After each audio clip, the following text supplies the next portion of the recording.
Yeah.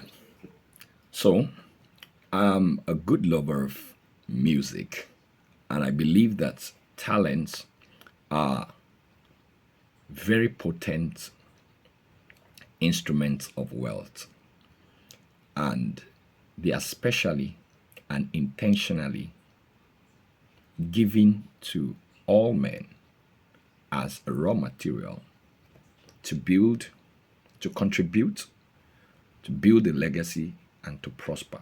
So, talents are for wealth. There is wealth in your talent, and your talent can bring you to wealth. But it's only the talent that is developed and deployed that is going to make a headway. And for your talent to bring you to wealth, the principles of wealth must be understood, and the commitment to making it a reality is non negotiable. You see, I'm a good lover of music, and I remember each time I watch Whitney Houston's what's the name of that song again? I'm trying to remember. Moment in Time at the 1989 Grammy Awards. It's filled with a lot of words. Ew. And that should be about 14, 15 years old. And when I checked the view on YouTube, it was it was about in millions of view, and that shows what the compounding effect of of success or anything. Wealth is a compounded result of strategic effort, well distributed and well created, right? And right now, we live in what we call the gig economy, the creator's economy. The shortest path to wealth now, it's about talent, creativity, and distribution. This is the tripod stand of the fast lane of wealth today. Your talent, your creativity about it, and then its distribution. That's quite a handful. The fundamentals will never go away. Now, when we talk about music and you see the compounding effect, I saw Whitney Houston's I'll Always Love You. It had 1.7 billion views, right? Over 14 years, thereabouts, right? I also saw this guy, like I said, I'm a lover of music, and it's an expression of talent that is deeply, deployed, right? You understanding what exactly your talent means, and, creatively producing an effect that is long lasting, right? There's this song that I used to know. What's the name of the song? I'm trying to remember now. Right Here Waiting for You by, I think it was this guy, what's his name? Richard Marx, right? Richard Marx, right? Sang that song. Uh, I'll be here. I'll be right here waiting for you. When I checked that song should be about 16 or 17 years old right now. It had about 643 million views. Now, look at it. The views were compounded over 16 years, right? And when you look at Michael Jackson's, what do you call it, Heal the World, you also see quite a number of views.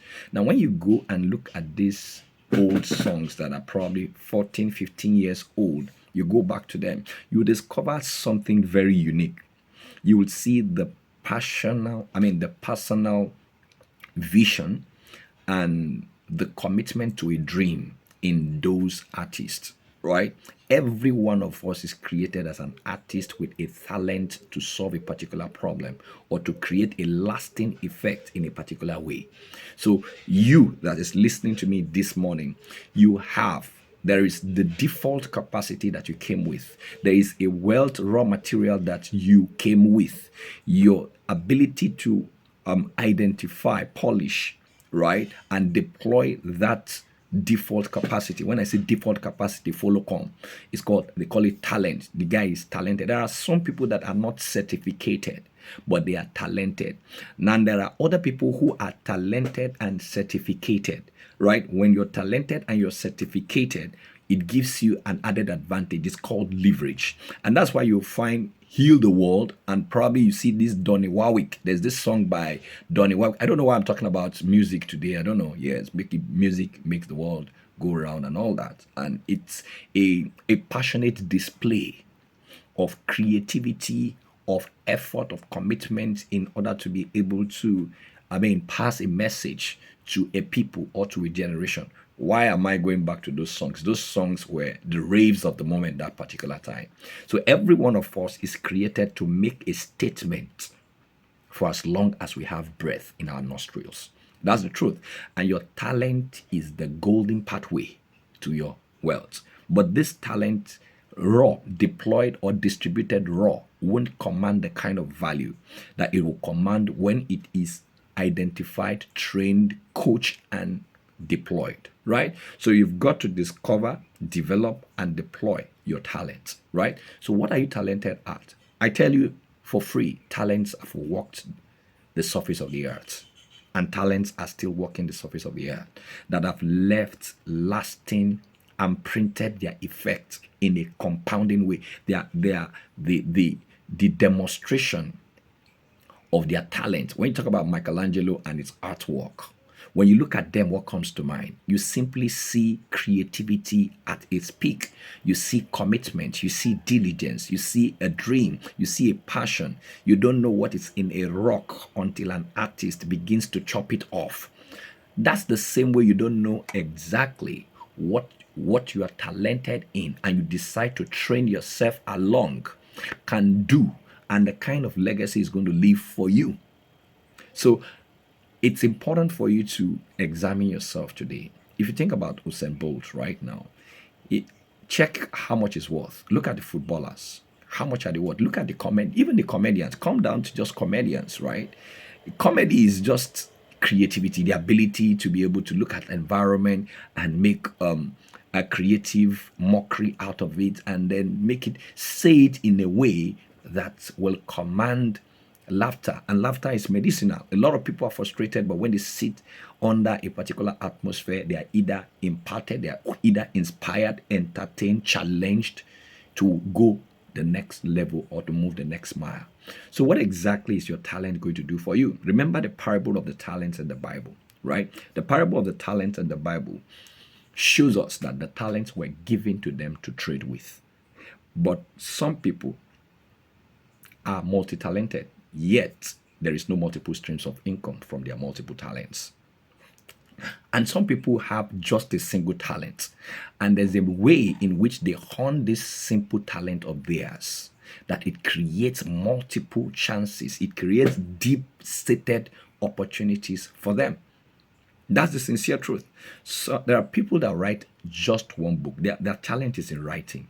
Some people, their talent is in speaking. Some people, their talent is in singing. Some people, their talent is voicing, right? Voicing. People do voiceovers for 7 figures. I hope you know that. Yeah, there are voiceovers for 7 figures simply because they are trained. Some people speak. Some speaking gigs are worth $250,000, $1 million to show up on stage for an hour. That's because the talent has been polished, right? So that's exactly. So how are you expressing? What is your talent? Have you identified your talent? What are you doing about that talent in order to make it have a contribution effect and a compounding effect to bring you wealth and legacy? Wealth and legacy. So if somebody did something 15 years ago, and today I'm still talking about it, and I'm talking about the number of people that have viewed and enjoyed that particular talent, the question I want to ask you is this: what is it, the one thing you're going to do that people will never forget you for, and your generation will be glad that they came across you? So your talent is not just about the money-making effect that it has. We're talking about what is the legacy of that talent. What's it going to do for somebody else? How is it going to make somebody else's life better? For instance, one of my talents is teaching and coaching. And that's why you see this video might have some effect on you. It might have provided education for you. It should challenge you. It should inspire you. You've got something. You can design your own economy with your talent. Most of these talented guys design their economy with their talent. They produce one particular thing, and then, you know what, that one thing becomes a cash flow asset for them, right? They have digital asset. Today we are in the digital era, so you can create a digital asset that becomes a cash flow machine for you. So, and that's coming from your talent. Now, your talent is not enough. There are quite a number of things that must be built around the talent. Just like when you plant a seed, you don't just leave the seed and go away, right? When you plant the seed, you've got to water, you've got to nurture, you've got to weed it, you check it, and it grows, right? It's growing, it's showing you the compound effect. And then you come to a point where you will now have fruits on that particular tree. The fruits are normally in exponential dimension compared to the seed that was sown. So what are you going to do today with what you have to create what you will need tomorrow? What's tomorrow going to be grateful for that you did today? So it's very important that you think along this dimension this morning.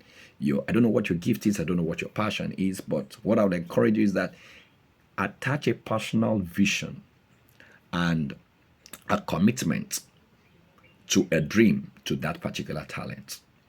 And take advantage of leverage and collaboration. The songs that had collaborations had lasting effects, like Heal the World, that Donny Warwick, What Friends Are For, What Are Friends For? That's what friends are for. Every time I look at that song, I see the array of great artists that surrounded that voice, right?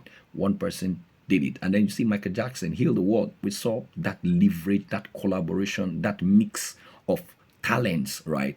It becomes an evergreen song. So today you need collaboration, right? Collaboration is one of the ways in which you can get on the fast lane of wealth building. You can easily design your economy and frame it, shape it, make it whatever it's going to be worth with collaboration.